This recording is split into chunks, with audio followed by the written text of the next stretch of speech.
ನನ್ನ ಹತ್ರ ಜೋಬಲ್ಲಿ ಕಾಸಿಲ್ಲ ಅಂದ ತಕ್ಷಣ ಅಕ್ಕಪಕ್ಕ ನೋಡ್ತೀವಿ, ಯಾರು ಒಬ್ಬರನ್ನ ಬೈಬೇಕು. ಅವನ ಮಾಲೀಕ ಸರಿ ಇಲ್ಲ, ಅವನು ಸಂಬಳನೇ ಕೊಡ್ತಾಯಿಲ್ಲ ಜಾಸ್ತಿ ಅಂತನೋ, ಅಥವಾ ಅವ್ರ ಹೆಂಡತಿ ಸರಿ ಇಲ್ಲ, ಬಾಯಿಗೆ ಬಂದಂಗೆ ಸ್ಪೆಂಡ್ ಮಾಡ್ತಿದ್ದಾಳೆ ಅಂತನೋ, ಅಥವಾ ತನ್ನ ಬಗ್ಗೆ ಏನೇನೋ ಬೈಕೋಬೇಕು. ಕಾರಣ ಮಿಸರಬಲಿ ಫೇಲ್ ಆಗಿರ್ತೀವಿ ನಮ್ಮ ಫಿನಾನ್ಷಿಯಲ್ ಮ್ಯಾನೇಜ್ಮೆಂಟ್. ರಾಜ್ಯ ಸರ್ಕಾರದ ಪರಿಸ್ಥಿತಿ ಈಗ ಹೇಗಿದೆ ಅಂದರೆ, ಒಂದು ಕಡೆ ಕೇಂದ್ರದಿಂದ ದುಡ್ಡು ಇಲ್ಲ, ಒಂದಿಷ್ಟು ಕಡಿಮೆ ಇದೆ. ಆದರೆ ಅದನ್ನೇ ಅಸ್ತ್ರ ಮಾಡಿಕೊಳ್ಳುವ 6 ತಿಂಗಳ ಒಂದು ಈ ಋತು ಪ್ರಕಾರದಲ್ಲಿ ಚಳಿಗಾಲ, ಬೇಸಿಗೆ ಕಾಲ, ಮಳೆಗಾಲ ಅಂತ ಬರುತ್ತಲ್ಲ, ಹಾಗೆ ಆ ಕಾಲಕ್ಕೆ ತಕ್ಕಂತೆ ಮಾತಾಡ್ತಾರೆ.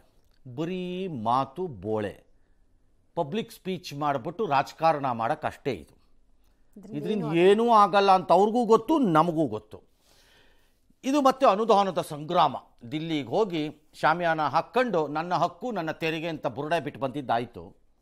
ಈಗ ಇನ್ನೊಂದು ಸರಿ ಇದಷ್ಟೇ. ಇದು 3 ತಿಂಗಳು 4 ತಿಂಗಳದ್ದೊಂದು ಸೈಕಲ್ ಇದು. 3 ತಿಂಗಳಿಗೆ ನೆಗಡಿ ಬರುತ್ತಲ್ಲ, ಆ ಟೈಪ್ ಇದು ಅಷ್ಟೇ. ಈಗ ಪರಿಹಾರ ರಿಲೀಸ್ ಆಗಿತ್ತು. NDRF ಇಂದ ರಾಜ್ಯಕ್ಕೆ 384 ಕೋಟಿ, ಆಂಧ್ರಕ್ಕೆ ಎಷ್ಟೊಂದು 155,000 ಚಿಲ್ಲರೆ ಕೋಟಿ. ಇದು ಮಲ್ತಾಯಿ ಧೋರಣೆ ಇರ್ಬೋದು, ನಾನು ಇಲ್ಲ ಅಂತ ಹೇಳಿಲ್ಲ. ನೀವು ಎಷ್ಟಕ್ಕೆ ಕೊಟ್ಟಿದ್ರಿ? ನಂಬರ್ 1. ಏನು ಮಾಡಿದ್ದೀರಿ ನೀವು? ನಂಬರ್ 2. ಇದು ಫಸ್ಟಾ ಲಾಸ್ಟಾ ಗೊತ್ತಿಲ್ಲ, ಯಾಕಂದರೆ ಈಗಿನ್ನೂ ತಂಡಗಳು ಬಂದು ಹೋದಂಗಿದೆ. ಆ ತಂಡಗಳು ಬಂದು ಹೋಗಿದ್ರದ್ದು ಫೈನಲ್ ರಿಪೋರ್ಟ್ದ ಇದು ಏನು ನನಗೂ ಐಡಿಯಾ ಇಲ್ಲ. ಆರಂಭಿಕ ಹಂತದ ಇಲ್ಲ ಅಮೌಂಟ್ ರಿಲೀಸ್. ಮತ್ತು ನಿಮ್ಮ ಹತ್ರನೇ ದುಡ್ಡಿದೆ, ಎಲ್ಲದಕ್ಕೂ ಕೊಡ್ತೇನೆ, ಕೊಟ್ಟು ಬೈಬೋದಾ? ಅಟ್ಲೀಸ್ಟು ನಾವಾದರೂ ಮಾಡಿದ್ವಿ ಅಂತ ತೋರಿಸಲ್ಲ. ಇಬ್ಬರು ಏನು ಅಬ್ಬರಿಸಿದ್ದಾರೆ, ಅಬ್ಬರಿಸ್ಕೋಬೋದು, ಅದೇನು ತೊಂದರೆ ಇಲ್ಲ. ಯಾರೂ ಕೇಳಿಸ್ಕೊಳ್ಳಲ್ಲ. ಬರೆದಿಟ್ಕೊಳ್ಳಿ CM DCM ಇದನ್ನು. ಈ ಟಾಕ್ ಇದೆಯಲ್ಲ, ಇದು ಓಟು ತರಲ್ಲ, ನೀವು ಗೆಲ್ಲೋದು ಇಲ್ಲ. ಅದನ್ನು ಮಾತಾಡ್ಕೊಂಡು ಹೋದರೆ ಎರಡನೇದು ಕೇಳಿಸ್ಕೊಳ್ಳಲ್ಲ ಜನ. ಅವ್ರಿಗೆ ಬೇಕಾಗಿರೋದು ರಸ್ತೆ ಗುಂಡಿ ಮುಚ್ಚಕ್ಕೆ ಯಾಕಪ್ಪ ದುಡ್ಡಿಲ್ಲ ಅಂತಾರಾಗ. ಅಲ್ಲಿ ಸರಿ ಇದೆಯಪ್ಪ, ನೆರೆ ಕಾಸು ಕೊಟ್ಟಿಲ್ಲಪ್ಪ ಅವನು, ಮೋದಿ ಸರಿ ಇಲ್ಲ ಅವನು. ಇಲ್ಲಿ ರಸ್ತೆ ಗುಂಡಿ ಮುಚ್ಚಕ್ಕೆ ಯಾಕಪ್ಪ ಕಾಸಿಲ್ಲ ನಿಮ್ಮ ಹತ್ರ, ಅದ್ಯಾಕಪ್ಪ ಸಂಬಳ ಸರಿಯಾಗಿ ಕೊಡೋಕ್ಕಾಗ್ತಾ ಇಲ್ಲ ನಿಮ್ಮ ಕೈಯಲ್ಲಿ ಅಂತ ಇದು ಕೇಳ್ತಾರೆ. This is a problem of your bad financial management. ಬರೆದಿಟ್ಕೊಳ್ಳಿ. ಅಧೋಗತಿಗೆ ತೊಗೊಂಡು ಹೋಗ್ತಾ ಇದ್ದೀರಿ, ಇನ್ನೂ ಹೋಗ್ತೀರಿ, ಕಾಯ್ತಾ ಇರಿ. ಈಗ ಶುರುವಾಗಿದೆ ನಿಮಗೆ ಕ್ಯಾನ್ಸರ್ ರೋಗದ ಪತ್ತೆ ಕೆಲಸ. ಈಗ ಗೊತ್ತಾಗಿದೆ. ಇನ್ನೂ ಕಾದಿದೆ. ಏನೇನೋ ಲೆಕ್ಕ ಕೊಡ್ತಿದ್ದಾರೆ, ಎ ಖಾತಾ ಬಿ ಖಾತಾ, ಅದು ಬಾಯಿಗೆ ಬಂದಂಗೆ ಲೆಕ್ಕ. ನನ್ನ ಪ್ರಕಾರ ಒಂದು ಮೂಮೆಂಟನ್ನು ಸ್ಟಾರ್ಟ್ ಮಾಡಬೇಕು ಜನ. ಇದು ತುಂಬ ಜಾಸ್ತಿ ಆಯಿತು ದುಡ್ಡಿದು ಅಂತ. ಒಂದು ಜನ ಶುರು ಮಾಡಬೇಕು, ಹೋಗಿದ್ದ ಕಡೆ ಎಲ್ಲ ಕಡಿಮೆ ಮಾಡ್ಬೇಕಿದ್ನ ಅಂತ. ಆ BJP ಅವರು ಯೂಸ್ಲೆಸ್ ಫೆಲೋಸು ಮಾಡೇ ಇಲ್ಲ. ಅವರು ಜನ ಕೇಳಿದ್ರು ಆಗಲ್ಲ ಅಂದಿದ್ದಾರೆ ಸರ್. ಆಗಲ್ಲ ಅಂದ್ಬಿಟ್ರೆ ನಾವು ಪ್ರತಿಭಟನೆ ಮಾಡ್ತೀವಿ. ಜನ ಮಾಡ್ಬೇಕಪ್ಪ. ಅಷ್ಟು ಕೊಡೋಕ್ಕಾಗಲ್ವಾ? ಅಷ್ಟು ಕೊಡೋಕ್ಕಾಗ ನಿಮ್ಮ ಮನೆಯಿಂದನೇ ಕೊಟ್ಕೊಳ್ಳಿ ಏನ್ಬೇಕು. DK ಶಿವಕುಮಾರ್ ಕೊರತೆ ಇಲ್ಲದೆ ಇರ್ಬೋದು ದುಡ್ಡು ಬೇರೆಯವ್ರಿಗೆ ಅಂತ ಕೇಳಬೇಕು. ಅದನ್ನೇನೋ ಬೆಟ್ಟು ಮಾಡ್ತಿರೋಂಗಿದೆ ದುಡ್ಡು ಇವ್ರನ್ನ. ಇವರು ಅದರೊಂದು 20,000 ಕೋಟಿ, 15,000 ಕೋಟಿ, 30,000 ಕೋಟಿ ಎತ್ಬಿಡೋಣ ಅಂತ. ಹಾಂ, ಭಾಳ ಕೇರ್ಫುಲಿ ಇರಬೇಕಿದು. ಯಾಕಂದರೆ ಅದು ಭಾಳ ಡೇಂಜರಸ್ ಸ್ಟೇಜಲ್ಲಿದೆ. ಹೇಳಲ್ಲ ನಾನು, ಯಾಕಂದರೆ ಪಾಪ ಜನಕ್ಕೆ ತೊಂದರೆ ಆಗುತ್ತದು. ಹಾಂ, ಸರಿ. ಪ್ರಧಾನಿ ಮೋದಿಗೆ ಕರ್ನಾಟಕದ ಮೇಲೆ ದ್ವೇಷ, ಅದೇ DK ಶಿವಕುಮಾರ್ಗೆ ಜಯನಗರದ ಮೇಲೆ ಇದ್ದಂಗೆ ದ್ವೇಷ. ಫಂಡ್ ರಿಲೀಸ್ ಮಾಡಲಿ. ಶ್ರೀನಿವಾಸ್ಪುರದ ಮೇಲೆ ಸಿದ್ದರಾಮಯ್ಯನವ್ರಿಗೆ ದ್ವೇಷ ಇದ್ದಂಗೆ. ಲೋಕಲ್ಲು ನ್ಯಾಷನಲ್ ಅಷ್ಟೇ ವ್ಯತ್ಯಾಸ ಹಾಕ್ಕೊಳ್ಳಿ. ಕೇಂದ್ರ ಸರ್ಕಾರದಿಂದ ಹಣ ಬರ್ತಿಲ್ಲ, ನಾವು ಕೊಟ್ಟ ತೆರಿಗೆ ವಾಪಸ್ ಕೊಡ್ತಿಲ್ಲ. ಎಕ್ಸಾಕ್ಟ್ಲಿ. ಬೆಂಗಳೂರಿನವ್ರ ಮೇಲೆ ಸಿದ್ದರಾಮಯ್ಯ DK ಇಟ್ಕೊಂಡಿರೋ ದ್ವೇಷದ ಥರ. ನಾವು ಕೊಡೋ ತೆರಿಗೆ ನಮಗೆ ಕೊಡ್ತಾ ಇದ್ದೀರಾ. ಯಾಕೆ ರೋಡ್ ತುಂಬಲಿಲ್ಲ ನೀವು, ರಸ್ತೆ ತುಂಬಿಲ್ಲ ಬೆಂಗಳೂರಿನವ್ರಿಗೆ? ಎಷ್ಟು ಬೇಕಿತ್ತು ನಿಮಗೆ ಬೆಂಗಳೂರಿಂದ ಇನ್ನೂ ಬಾಚ್ಕೊಳ್ಳೋಕ್ಕೆ? ಎಷ್ಟು ಬೇಕಿತ್ತು ಬೆಂಗಳೂರಿಂದ ದುಡ್ಡು? ಎಷ್ಟು ಕೊಡ್ತಾ ಇದ್ದೀವಿ ಬೆಂಗಳೂರಿನವರು? ರಾಜಕಾರಣಿಗಳಿಗಾದ್ರೂ ಅವ್ರು ಮಾಡಿದ್ರೆ ಇವ್ರು ಮಾಡಿದ್ರೆ ಕೇಳ್ಬೋದು, ಜನರಿಗೆ ಏನು ಕೇಳಿ ಎಷ್ಟು ಕೊಟ್ಟಿದ್ದೀವಪ್ಪ ನಾವು ಬೆಂಗಳೂರಿಂದ ದುಡ್ಡನ್ನ? ನಮ್ಮ ತೆರಿಗೆ ನಮ್ಮ ಹಕ್ಕು. ಯಾಕಪ್ಪ ನಾವು ಬೇಡವಾ ಬೆಂಗಳೂರಿಗೆ? ನಮಗಿಲ್ವಾ ಹಕ್ಕು? ನಮಗಿಲ್ವಾ ಹಕ್ಕು? ನಾವು ಕೇಳಬಾರ್ದ ಗುಂಡಿ ಯಾಕೆ ಮುಚ್ಚಲಿಲ್ಲ ನೀವು, ನಾವು ತೆರಿಗೆ ಕಟ್ಟಿದ್ರು ಅಂತ? You are in a bad position. Bad ಪೊಸಿಷನಲ್ಲಿ ನಿಂತ್ಕೊಂಡು ಬೊಬ್ಬೆ ಹಾಕಿಬಿಟ್ರೆ ಹೆದರ್ಕೋತಾರೆ ಅಂತ ಅಂದ್ಕೊಂಡಿದ್ದೀರಿ. ಹೆದರಲ್ಲ ಇವ್ರು ಯಾರೂ, ಬಂಡರು ಎಲ್ಲರೂ. ನೀವೆಷ್ಟು ಬಂಡರೋ, ಬೇಕಿದ್ದವನಿರು ಸಾಕಿದ್ದವನು ಹೋಗ್ ಅನ್ನೋ ಬಂಡರೋ, ಅವರು ಅಷ್ಟೇ ಬಂಡರು. ಬೇಕಿದ್ರೆ ತಗೋ, ಸಾಕಿದ್ರೆ ಬಿಡು ಅನ್ನೋರು. ಸೊ ಅವ್ರನ್ನ ಸೋಲ್ಸೋದಾದ್ರೆ ನಿಮ್ಮನ್ನೂ ಸೋಲಿಸ್ಬೇಕು ಜನ, ಅನುಮಾನನೇ ಇಲ್ಲ ಅದರಲ್ಲಿ. ರಾಜ್ಯಕ್ಕೆ ಕೆಲಸ ದುಡ್ಡು ತರಲಿಲ್ಲ, ಅವ್ರನ್ನ ಸೋಲಿಸ್ಬಿಡಿ ಅಂತ. ಸೋಲಿಸ್ಬಿಡ್ತಾರೆ ಇವ್ರುಗಳು. ಜನ ಅಷ್ಟಕ್ಕೆಲ್ಲ ಸೋಲ್ಸೋದಾಗಿದ್ರೆ ಯಾಕೆ ಹಿಂಗಿರ್ತಿತ್ತು? ಕಾಂಗ್ರೆಸ್ಸಲ್ಲಿ BJPಲಿ ಭಾಳ ಜನ ಎಲೆಕ್ಟೇ ಆಗಬಾರ್ದಾಗಿತ್ತು ಅವಾಗ. ಇನ್ನು ರೋಡಿನ ವಿಷಯನೇ ಯಾಕೆ ಮಾತಾಡಬೇಕಿತ್ತು? All right. ಆಮೇಲೆ ದಿನ ಸಿದ್ದರಾಮಯ್ಯನವರು, ತೇಜಸ್ವಿ ಸೂರ್ಯ, ಯಾರು DK ಶಿವಕುಮಾರ್ ಖಾಲಿ ಡಬ್ಬ, ಅವರೇನೋ ಚೀಫ್ ಮಿನಿಸ್ಟ್ರು, ಅವ್ರ ಅಮಾವಾಸ್ಯೆ, ಏನು ಬೇಕಾದ್ರೆ ಹೇಳ್ಬೋದ್ರಿ ಬಾಯಿದೆ ಅಂತ. ಎಸ್. ₹1 ನಾವು ಕೇಂದ್ರ ಸರ್ಕಾರಕ್ಕೆ ಕೊಟ್ರೆ ನಮಗೆ ಬರ್ತಕ್ಕಂಥದ್ದು 14ರಿಂದ 15 ಪೈಸೆ ಮಾತ್ರ. ಆದ್ರೂ ಇಲ್ಲಿ ಬಿಜೆಪಿಯವರು ಕೇಂದ್ರ ಸರ್ಕಾರದ ಹಣ ನಮ್ ದುಡ್ಡೇ ಕೊಡೋದು. 14ರಿಂದ ಸುಮಾರು 40 ಕಿಲೋಮೀಟರ್ ಟನಲ್, ಅದಕ್ಕೆ ಟೀಕೆ ಯಾರೊಬ್ಬ MP, ನಾನು ಹೇಳಕ್ ಹೋಗುದಿಲ್ಲ, ನಾನು ಬರೀ ಖಾಲಿ ಡಬ್ಬ. ಕೇಂದ್ರ ಸರ್ಕಾರದಿಂದ ರಾಜ್ಯಕ್ಕೆ ನ್ಯಾಯ ಕೊಟ್ಟಿದ್ದಾರೆ ವಿನ ಅನ್ಯಾಯಗಳು ಯಾವತ್ತೂ ಎಲ್ಲ ಖಾಲಿ ಡಬ್ಬ ಅಮಾವಾಸ್ಯೆ ಇವೆಲ್ಲ ವರ್ಕ್ ಆಗಲ್ರಿ. ಸುಮ್ಮನೆ ಬುರ್ಡ ಬಿಡಬೇಡಿ, ಮೈಕ್ ಸಿಕ್ತು ಅಂದ್ಬಿಟ್ಟು. ನಿಮ್ಮಲ್ಲಿ ಎಷ್ಟು ಜನ ಖಾಲಿ ಡಬ್ಬ ಇಲ್ಲ ನಿಮ್ಮಲ್ಲಿ? ಸುಮ್ಮನೆ ಬಿಡಬೇಡಿ ರೈಲ್ ಇವೆಲ್ಲ, ಅದೆಲ್ಲ ಆಗಲ್ಲ ವರ್ಕು. ಅಮಾವಾಸ್ಯೆ ಸಿದ್ದರಾಮಯ್ಯವ್ರು ಯಾಕೆ ಅಮಾವಾಸ್ಯೆ ಬಗ್ಗೆ ಮಾತಾಡ್ತಾರೆ? ನಿಮಗೆ ನಂಬಿಕೆ ಇದೆಯಾ? ಅಮಾವಾಸ್ಯೆ ಹುಣ್ಣಿಮೆ ಇಲ್ಲ, ನೀವೇನು ಹುಣ್ಣಿಮೆನಾ? ಅವ್ರ ಅಮಾವಾಸ್ಯೆ ನೀವೇನು? ಏನಕ್ಕೆ ಬೇಕಿದೆಲ್ಲ ವೈ? ಓಕೆ, ಒಂದು ನಿಮ್ಗೆ ನಂಬಿಕೆ ಇಲ್ಲ. ಎರಡನೇದು ಅಮಾವಾಸ್ಯೆ ಭಾಳ ಒಳ್ಳೇದು, ಭಾಳ ಜನಕ್ಕೆ ಭಾಳ ಒಳ್ಳೆ ಕೆಲಸ ಅಮಾವಾಸ್ಯೆ ದಿನ ಮಾಡ್ತಾರೆ.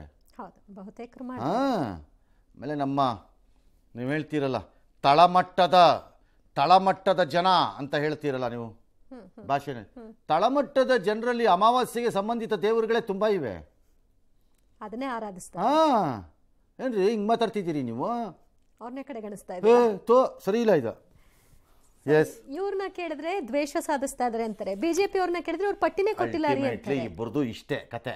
ಇವ್ರದ್ದು ಫುಲ್ ರಿಪೋರ್ಟ್ ನನ್ನ ಪ್ರಕಾರ ಹೋಗಿರಲ್ಲ, ಅದು ಬಂದಿರುತ್ತೆ. ಕಡಿಮೆ ದುಡ್ಡದು, ನಮ್ಗಾಗಿರೋ ಅನಾಹುತಕ್ಕೆ ಅಷ್ಟು ದುಡ್ಡು ಅಲ್ಲ ಬರಬೇಕಾಗಿರೋದು, ಜಾಸ್ತಿ ಬರಬೇಕು.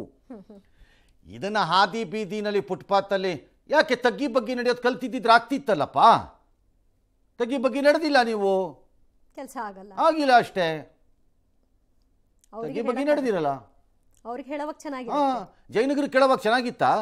ಶ್ರೀನಿವಾಸಪುರದವ್ರು ಕೇಸ್ ಹಾಕೋ ಲೆವೆಲ್ಗೆ ತಂದಾಗ ಚೆನ್ನಾಗಿತ್ತಾ? ಅದು ಅಷ್ಟೇ, ತಗ್ಗಿ ಬಗ್ಗಿ ನಡೆದಿಲ್ಲ, ನೀವೇ ಅನುಭವಿಸಿ. ಈಗ ಎರಡನೇದು ರಿಲೇಷನ್ಶಿಪ್ ಬಿಟ್ವೀನ್ ಟು, ಇದರಲ್ಲಿ ಕೆಲವದ್ದಕ್ಕೆ ರಾಜಕೀಯವಾಗಿ ಮಾಡಲೇಬೇಕು, ಬಿಕಾಸ್ ಇಬ್ಬರು ಭಿನ್ನ ಪಾರ್ಟಿಗಳು. ಬಟ್ ಕೆಲವು ಲೆವೆಲಲ್ಲಿ ಮಾಡಿ ಇನ್ನೊಂದು ಲೆವೆಲಲ್ಲಿ ನಾನು ಹಂಗೆ ಕೇಳ್ತೀನಿ ಅಂತಂದರೆ ಹಂಗೆ ಆಗಲ್ಲ, ಕೇಳೋಕ್ಕೆ ಅವರು ಒಪ್ಪಲ್ಲ, ನೀವು ಒಪ್ಪಲ್ಲ. ಮತ್ತು ನಮ್ಗೆ ಇದು ಗೊತ್ತಿದೆ ಇದು ಎಲ್ಲಿಗೆ ಹೋಗುತ್ತೆ ನೆಕ್ಸ್ಟು ಅಂತ. ಹಾಗಾಗಿ ಒಬ್ಬರನ್ನೊಬ್ಬರು ನೀವು ಬೈಕೊಂಡು ನಮ್ಮ ಕಣ್ಣಿಗೆ ಮಣ್ಣು ಹಾಕಕ್ಕೆ ಟ್ರೈ ಮಾಡ್ತಿದ್ದೀರಿ ಎಲ್ಲರೂ. ಕಣ್ಣು ಮಣ್ಣು ಹಾಕಿಸ್ಕೋತೀವಿ, ಬಿಕಾಸ್ ಪರ್ಮನೆಂಟಾಗಿ ಹಾಕಿಸ್ಕೋತಾ ಬಂದಿದ್ದೀವಿ ಅಷ್ಟೇ. ಎಸ್, ಬಟ್ ಸಂಸದರು ಹೊಕ್ಕಿದೆ ಅಲ್ವಾ ಸರ್, ಹೋಗಿ ಕೇಳಬೇಕು, ನ್ಯಾಯ ಸಿಕ್ಕಿದೆ ಅಂತ ಅಂತಾರೆ ವಿಜೇಂದ್ರ ಅವರು. ಕೇಳಿದೀವೋ ಇಲ್ವೋ? MLAಗಳಿಗೆ ಹಕ್ಕಿಲ್ವಾ ಈಗ? ಹಂಗಾರೆ ಹೌದು, ಅವ್ರು ಕೇಳಿದ್ರೆ ನೀವು ದುಡ್ಡು ಕೊಟ್ರಾ? ಇಲ್ಲ. ಮತ್ತೆ ಯಾಕೆ ಕೊಡಲಿಲ್ಲ? ನಿಮ್ಮತ್ತು ದುಡ್ಡು ಇತ್ತಲ್ಲ, ಅದನ್ನೇ ಹೇಳ್ತಿರೋದು ನಾನು. ಕರ್ನಾಟಕದ ಹತ್ತಿರ ಈ ಅಧೋಗತಿ ಪರಿಸ್ಥಿತಿ ಫೈನಾನ್ಷಿಯಲಿ ಯಾಕೆ ಬಂತು ಆರ್ಥಿಕವಾಗಿ? ನಾವು 3 ವರ್ಷದ ಹಿಂದೆ, ಬೇಡ 5 ವರ್ಷ ಬಿಟ್ಬಿಡೋಣ BJPದು, ಆದರೆ ಹಿಂದಕ್ಕಿದ್ದಿದ್ದ 5 ವರ್ಷದಲ್ಲಾದ್ರೂ ಕಾಂಗ್ರೆಸ್ ಅಧಿಕಾರದಲ್ಲಿ ಇದ್ದಾಗ್ಲೂ ನಾ ಹೇಳೋದು ನಿಮಗೆ, ನಮ್ಮ ಫಿನಾನ್ಷಿಯಲ್ ಪರಿಸ್ಥಿತಿ ಹೀಗಿತ್ತು. ನಮಗೇನು ಕೇಂದ್ರದಿಂದ ಅಷ್ಟೇನು ಭಾಳ ದುಡ್ಡೇನು ಬರ್ತಿರಲಿಲ್ವಲ್ಲ, ಇಲ್ಲ? ಆಗಲೂ ಹಂಗೆ ಇತ್ತಲ್ಲ, ಹೆಚ್ಚು ಕಡಿಮೆ ಸ್ವಲ್ಪ ಹಂಗೆ ಆಗಿದೆ ಅಷ್ಟೇ. ಈ 14 ಪೈಸೆ ಸಿದ್ದರಾಮಯ್ಯಂದು ಅವ್ರದ್ದು ಇದೊಂದು ದೊಡ್ಡ ಇದು ಒಂದು ಪ್ಲ್ಯಾನ್. ಅದು ಅವಾಗ ಇದನ್ನು ಸುಮ್ಮನೆ ಬಿಡ್ತಾ ಇರೋದು. ನಾನು ದೊಡ್ಡ ಎಕಾನಮಿಸ್ಟ್ ಥರ ಹೇಳ್ತಾ ಇದ್ದೀನಿ. ಎಕಾನಮಿಸ್ಟ್ ಥರ ಲೆಕ್ಕ ಹಾಕೋರು ನೀವು. ಎಕಾನಮಿಸ್ಟ್ ಥರ ಸ್ಪೆಂಡಿಂಗ್ ಮಾಡಬೇಕಾಗಿತ್ತಲ್ಲ. ನೀವು ತಗಲಾಕೊಂಡಿರೋದು ಎಲ್ಲಿ?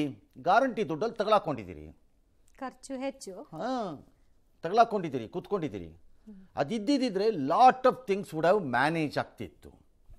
ಬರಬಾರ್ದು ಅಂತ ಇನ್ನೂ ಹೇಳಿಲ್ಲ, ಬರ್ಬೋದು, ಬರುತ್ತೇನೋ. ಬರೋದಕ್ಕೆ BJP ಅವರೆಲ್ಲ ಎಲ್ಲವನ್ನೂ ಕೆಲಸ ಮಾಡಬೇಕು, ಇವರೊಬ್ಬರೇ ಅಲ್ಲ. ಎಸ್, ಜೀನಿ ಸ್ಲಿಮ್ ರೆಫರ್ ಮಾಡ್ಬೇಕಾದ್ರೆ ಕಾರಣ ಏನಂದ್ರೆ ವೇಟ್ ಲಾಸ್ ಸಲುವಾಗಿ ನನ್ ಬಾಳ ಜನ ಕೇಳಿದ್ರು. ಫಸ್ಟ್ ನಾನ್ ತಗೊಂಡು ನನಗೆ ರಿಸಲ್ಟ್ ಬಂದ್ಮೇಲೆ ಆಮೇಲೆ ನಾನು ಜೀನಿ ಸ್ಲಿಮ್ ಇನ್ನೊಬ್ಬರಿಗೆ ಪ್ರಿಪೇರ್ ಮಾಡಿದ್. ಸುಸ್ತಾಗೋದು ಕಡಿಮೆ ಆಯ್ತು, ವೀಕ್ನೆಸ್ ಅದು ಏನೂ ಇಲ್ಲ, ಪೂರಾ ಹೆಲ್ದಿ ಅದೇನೆ. ವೇಟ್ ಜಾಸ್ತಿ ಇರೋರಲ್ಲಿ ಏನೇ ಡೌಟ್ ಇಲ್ಲದೆ 100% ಬಳಸಬಹುದು. ಪ್ರತಿದಿನ ನಮ್ಮ ಜೀನಿ ಸ್ಲಿಮ್ ನ ಯೂಸ್ ಮಾಡಿ ಯಾವುದೇ ಸೈಡ್ ಎಫೆಕ್ಟ್ ಇಲ್ದಂಗೆ ನೀವು ಸಣ್ಣ ಆಗ್ತೀರಾ. ಇನ್ನು ಬೆಂಗಳೂರು ರಸ್ತೆ ಗುಂಡಿ ಅವ್ಯವಸ್ಥೆಗಳ ವಿಚಾರವಾಗಿ ಉದ್ಯಮಿ ವರ್ಸಸ್ ಸರ್ಕಾರದ ನಡುವೆ ಜಟಾಪಟಿ ಅಂತ ಜೋರಾಗಿ ನಡೀತಾ ಇದೆ. ಕಿರಣ್ ಮಜುಮ್ದಾರ್ ಮತ್ತು ಮೋಹನ್ ದಾಸ್ ಪೈ ಸತತವಾಗಿ ಸೋಷಿಯಲ್ ಮೀಡಿಯಾದಲ್ಲಿ ಕಿಡಿಕಾರಿದ್ರು. ಇದರ ಬೆನ್ನಲ್ಲೇ ಇವತ್ತು ಬಯೋಕಾನ್ ಮುಖ್ಯಸ್ಥೆ ಕಿರಣ್ ಮಜುಮ್ದಾರ್ ಅವರು DCM DK ಶಿವಕುಮಾರ್ ಅವರನ್ನ ಭೇಟಿ ಮಾಡಿದ್ದಾರೆ. 40 ನಿಮಿಷಗಳ ಕಾಲ ಚರ್ಚೆ ನಡೆಸಿದ್ದಾರೆ. ದೀಪಾವಳಿ ಶುಭಾಶಯ, ಖಾಸಗಿ ಕಾರ್ಯಕ್ರಮದ ಭೇಟಿ ಅಂತ ಅವ್ರು ಹೇಳ್ಕೊಂಡಿದ್ದಾರೆ. ಅವರು ಏನಾದ್ರು ಮಾಡ್ಕೊಳ್ಳಿ, ಅವ್ರು ಹೇಳಿದ್ರು ಅದು ಸುದ್ದಿ ಆಯಿತು. ಈಗ ಅವ್ರು ಭೇಟಿ ಮಾಡಿದ್ದಾರೆ, ಖಾಸಗಿನೋ ಅಥವಾ ಅಧಿಕೃತನೋ ಅದು ಎಂಥದ್ದು ನನಗೆ ಸಂಬಂಧ ಇಲ್ಲ, ಅದು ಮಾಡ್ಕೊಳ್ಳಿ. ಬಟ್ ಅವ್ರು ಹೇಳಿದ ಮೇಲೆ ನೀವು ಒಂದು ವಾರದಲ್ಲಿ ಈಗ ಮುಚ್ಚಿ ಅಂತ ಹೇಳಿದ್ದೀರಿ, ಮುಚ್ಚಿದ್ರೆ ಸಂತೋಷ.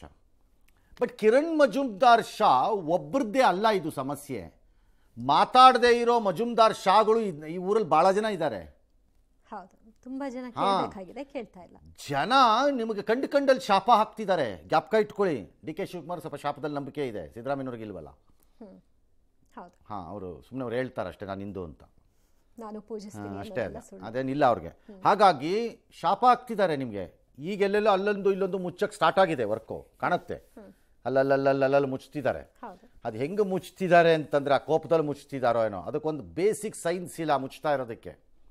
ಹೌದು. ಆ ಮುಚ್ತಿರೋ ಹಳ್ಳ ಬಿದ್ದಿರೋ ಜಾಗಕ್ಕೆ ಈ ಕಡೆ ಆ ಕಡೆ 2 ಅಡಿ ಹಿಂಗೆ 2 ಅಡಿ ಹಿಂಗೆ 2 ಅಡಿ ಹಿಂಗೆ 2 ಅಡಿ ಹಿಂಗೆಕ್ಕೆ ಕಾಲಡಿ ಎತ್ತರಕ್ಕೆ ಮುಚ್ಚಿಬಿಡ್ತಿದ್ದಾರೆ ಗುಂಡಿಗಳನ್ನು. ಹೌದು. ಅದನ್ನೊಂದು ಚೂರು ಸ್ಕ್ರೇಪ್ ಮಾಡಿ ತೆಗೆದು ಲೆವೆಲ್ ತಗೊಂಡು ಮುಚ್ತಾ ಇಲ್ಲ. ಇದರ ಪರಿಣಾಮ ಏನಾಗ್ತಿದೆ ಅಂತಂದರೆ, ಗಾಡಿಗಳದ್ರ ಮುಚ್ಚಿರೋ ಜಾಗ ಬಂದಾಗ ಮೊದಲು ಹಳ್ಳ ಇದೆ ಅಂತ ಪಕ್ಕಕ್ಕೆ ಹೋಗ್ತಿದ್ರು, ಈಗ ಮುಚ್ಚಿರೋದು ಡಬ್ ಅಂತ ಇಳಿಯತ್ತೆ ಅಂದ್ಬಿಟ್ಟು ಸೈಡ್ಗೆ ಹೋಗ್ತಾರೆ. ಹೌದು. ಈಗ ಅದು ಶುರು ಮಾಡಿದ್ದಾರೆ, ಹೊಸ ಸಮಸ್ಯೆ ಶುರುವಾಗಿದೆ, ಮಾಡ್ಕೊಂಡಿದ್ದಾರೆ ಇವರು. That is the quality of great quality work ನಿಮ್ಮದು. ಮೊದಲು ತಿನ್ನೋದು ಹೇಸಿಗೆನ, ಎರಡನೇದು ಕ್ವಾಲಿಟಿ. ನೀವು ಹಾಕಿರೋ ಗುಂಡಿ ಮುಚ್ಚಿರೋ ಸಿಸ್ಟಮಲ್ಲಿ ಎಲ್ಲಾದರೂ ವರ್ಲ್ಡಲ್ಲಿ ಹಂಗೆ ಮುಚ್ತಾರಾ? ತೇಪೆ ಹಾಕೋದಷ್ಟೇ. ಎಸ್, ಮಾಡಿ. ಬಟ್ ಹವಾಮಾನ ಇಲಾಖೆ ಹೇಳ್ತಾ ಇದೆ 10 ದಿನಗಳ ಕಾಲ ಮಳೆ ಆಗುತ್ತೆ ಅಂತ. ಇವರು 1 ವಾರದಲ್ಲಿ ಮಾಡಿ ಅಂತಾರೆ, ಹೆಂಗೆ ಸಾಧ್ಯ ಆಗುತ್ತೆ ಸರ್? ಮಾಡಿದ್ರೆ ಒಳ್ಳೆಯದು. ಇನ್ನೊಂದು ವಾರ 2 ತಿಂಗಳು ಬಿಟ್ಕೊಂಡು ಬಿಸಿಲು ಬಂದಾಗೆಲ್ಲ ಮತ್ತೆ ಕಿತ್ಕೊಂಡು ಹೋದ್ರೆ ಇನ್ನೊಂದು ಸರಿನಾದರೂ ಹಾಕ್ಬೋದು. ಮಾಡೋದೇ ಕೆಲಸ. ಹೌದು. ಕಲಬುರಗಿನಲ್ಲಿ RSS ಪಥಸಂಚಲನದ ಗಲಾಟೆ ಜೋರು.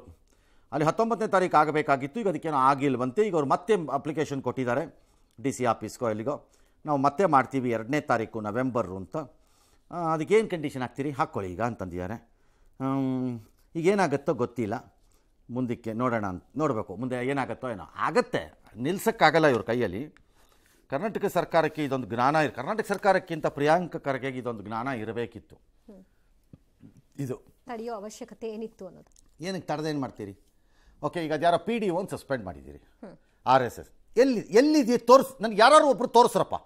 RSS ಎಂಬಂತಹ ಸಂಸ್ಥೆಯಲ್ಲಿ ಸರ್ಕಾರಿ ಅಧಿಕಾರಿ ಒಬ್ಬ ಅಥವಾ ಯಾರೋ ಒಬ್ಬ ನೌಕರ ಕೆಲಸ ಮಾಡೋ ಭಾಗವಹಿಸುವಂತಿಲ್ಲ ಅಂತ ತೋರಿಸ್ರಪ್ಪ ನನಗೆ, ಯಾರು ಒಬ್ರು, ಎಲ್ಲರೂ ತೋರಿಸ್ರಪ್ಪ. ಅದು RSS BJP ಅಂಗಸಂಸ್ಥೆ. ಯಾವನ್ರಿ ಹೇಳಿದ್ರು? ಅವ್ರು ಹೇಳ್ಬಿಟ್ರೆ ನೀವು ಬೃಹಸ್ಪತಿನಾ? ಹೆಂಗೆ ಡಿಸೈಡ್ ಮಾಡಿ? ನೀವು ಬೃಹಸ್ಪತಿನಾ? You are not chief justice of India. ನಿಜ. ಹಂಗಾರೆ ರೋಟರಿ ಸಂಸ್ಥೆಗೆ ಯಾಕೆ ಸೇರ್ಕೋತಾರೆ ಸರ್ಕಾರಿ ಅಧಿಕಾರಿಗಳು? ಲಯನ್ಸ್ ಸಂಸ್ಥೆಗೆ ಹೆಂಗೆ ಸೇರ್ಕೋತೀರಿ ಸರ್ಕಾರಿ ಅಧಿಕಾರಿಗಳು? ಜಮಾತ್ ರಿಲೇಟೆಡ್ ಯಾವುದೋ ಮುಸ್ಲಿಂ ಜಾತ್ರ ಆರ್ಗನೈಸೇಷನ್ ಅದರೊಳಗೆ ಹೆಂಗೆ ಸೇರ್ಕೋತಾರೆ ಹಂಗಾರೆ ಸರ್ಕಾರಿ ಅಧಿಕಾರಿಗಳು? ಇದೊಂದರಲ್ಲಿ ಯಾಕಾಗುತ್ತೆ? ಜಾತಿ ರಿಲೇಟೆಡ್ ಸಂಘಟನೆಗಳಿಗೆ ಸೇರ್ಬೋದು. ಇಟ್ಸ್ ನಾಟ್ ಎ ಪೊಲಿಟಿಕಲ್ ಇದು ಅಫಿಲಿಯೇಷನ್. 1000 ಹೌದು. ರೋಟರಿ ಲಯನ್ಸ್ದು ಹೆಡ್ ಕ್ವಾರ್ಟರ್ಸ್ ಇರೋದಿಲ್ಲ, ಎಲ್ಲ ರೋಟರಿ ಇದೆಲ್ಲ ಅಮೆರಿಕಾದಲ್ಲಿ ಇರೋದು. ಅಮೆರಿಕಲ್ಲಿ ಹೆಡ್ ಕ್ವಾರ್ಟರ್ಸ್ ಇರೋ ಸಂಸ್ಥೆದು ಇಂಡಿಯಾನಲ್ಲಿ ಹೆಂಗೆ ಸೇರ್ಕೋತೀರಿ? ಹೌದು. ಇವ್ರ ದೇಶಿ ಸಂಸ್ಥೆ, ಅವ್ರ ವಿದೇಶಿ ಸಂಸ್ಥೆ ಏನವಾ? ಹಾಗಾದ್ರೆ ಅವ್ರ ವಿರುದ್ಧನೂ ಆಕ್ಷನ್ ಆಗಲ್ಲ. It's not possible unless you can prove, which you have not proved, you have miserably failed. ಇದು ಟೆಸ್ಟ್ ಆಗೋಗಿದೆ ಕೋರ್ಟಲ್ಲಿ, ಟೆಸ್ಟ್ ಆಗಿ ಫೇಲ್ ಆಗಿದ್ದೀರಿ ಬೇರೆ ಬೇರೆ ಸರ್ಕಾರಗಳು. ನೀವು ಇನ್ನೊಂದು ಸರಿ ಮಕ್ಕಳು ಕೊಡಿಸ್ಕೋತೀರಿ ಈಗ ಅಷ್ಟೇ. ಪ್ರಿಯಾಂಕ್ ಖರ್ಗೆ ತನ್ನ ಪರ್ಸನಲ್ ಆ್ಯಂಗರನ್ನು, ವೈಯಕ್ತಿಕ ಕೋಪಕ್ಕೆ ಬ್ರೈನ್ಗೆ ಬುದ್ಧಿ ಕೈ ಕೊಟ್ಬಿಟ್ಟಿದ್ದಾರೆ ಅದಕ್ಕೆ ಹೋಗಿ. ಹಾಗಾಗಿ ಅವ್ರ ಕೈ ಮಾಡಬಾರದ ತಪ್ಪುಗಳನ್ನು ಅದು ಮಾಡಿಸ್ತಾ ಇದೆ. You should cool down, think carefully. Ideologically war ಬೇಡ, ಅದು ಬೇರೆ, ಅದು ಬೇಡ ಅಂದಿಲ್ಲ ಅದನ್ನು ಯಾರೂ ಇಲ್ಲಿ. ಅದಿದ್ರೆ ರಾಜಕಾರಣ. ಭೀಮ್ ಆರ್ಮಿ ಅವ್ರು ಕೇಳ್ತಾರೆ ಅಲ್ಲೇ ಮಾಡಬೇಕು ಅನ್ನೋ ಹಠ ಏನು? ನೀವು ಯಾರು ಕೇಳಕ್ಕದನ್ನಂತ ಇನ್ಯಾರೊಬ್ರು ಕೇಳ್ತಾರೆ. ಆಮೇಲೆ ಈಗ ಅವರು ಕೂಡ ಹಾಕೊಳ್ತಿದ್ದಾರೆ, ಅವ್ರಿಗೂ ಕೊಡಬೇಕು, ಅವ್ರಿಗೂ ಕೊಡಿ. ಅದೇ ಸ್ಥಳದಲ್ಲಿ ನಾವು ಮಾಡ್ತೀವಿ, ಅದೇ ಸಮಯ ಅಲ್ಲಿ ಬೇಕು. ಅದಾಗಲ್ಲ. ಯಾರು ಫಸ್ಟ್ ಅರ್ಜಿ ಹಾಕಿರ್ತಾರೆ ಅದನ್ನು ಸರ್ಕಾರ ತೀರ್ಮಾನ ಮಾಡುತ್ತೆ, ಡಿಸ್ಟ್ರಿಕ್ಟ್ ಅಡ್ಮಿನಿಸ್ಟ್ರೇಷನ್ ತೀರ್ಮಾನ ಮಾಡುತ್ತೆ. ಅದಾಗೋದಿಲ್ಲ, ಅದು ಅವ್ರು ಮಾಡ್ತಾರೆ ಅಂತ ನಾನು ಹಠಕ್ಕೆ ಬಿದ್ದು ಮಾಡ್ತೀನಿ, ಅವೆಲ್ಲ ಆಗಲ್ಲ. ನೀವು ಅದು ಕೋರ್ಟ್ಗೆ ಹೋದ್ರೆ ಕೋರ್ಟ್ ಕಿತ್ತು ಬಿಸಾಕ್ತಾರೆ ಅಪ್ಲಿಕೇಶನ್, ಅದಾಗಲ್ಲ. ಬಟ್ ಅವ್ರು ಮಾಡ್ಬೋದು, ಅವ್ರಿಗೆ ಹಕ್ಕಿರುತ್ತೆ. ಮಾಡಿ, ಯಾರು ಬೇಡ ಅಂದಿರೋರು ಕೊಡಿ ಅವ್ರಿಗೂ ಅನುಮತಿನಾ. ಕೊಟ್ರೆ ಎಲ್ರಿಗೂ ತಪ್ಪೇನಿದೆ, ಕೊಡಿ ಅನುಮತಿನ, ಯಾರು ಬೇಡ ಅಂದಿರೋರು. ಇದು ಕೆಲವು ಸರಿ ಸರ್ಕಾರವೇ ಹೇಗೆ ಕಾನೂನು ಸುವ್ಯವಸ್ಥೆಯನ್ನು ಕೆಡಿಸತ್ತೆ, ಕೆಲವು ಸರಿ ಸಮಾಜ ಹೆಂಗೆ ಕೆಡಿಸ್ಕೊಳತ್ತೆ ಅನ್ನೋದಕ್ಕೆ ಸಾಕ್ಷಿ. ಭೀಮ್ ಆರ್ಮಿ ಮಾಡಬೇಕು ಮಾಡ್ಬೋದು ಅವರು, ತಪ್ಪೇನಿಲ್ಲ ಅದು. ಬಟ್ ಅದೇ 10 ಗಂಟೆ 10 ನಿಮಿಷಕ್ಕೆ ನಾನು ಅದೇ ರೋಡಲ್ಲಿ ಪಕ್ಕಕ್ಕೆ ಹಂಗಾಗಲ್ಲ. ಅದನ್ನು ಸರ್ಕಾರ ಒಪ್ಪಬಾರ್ದು. ಯಾರದ್ದೇ ಆಗಲಿ, ಇವ್ರದ್ದಾದ್ರೂ ಅಷ್ಟೇ, ಅವ್ರದ್ದಾದ್ರೂ ಅಷ್ಟೇ. ಎಸ್.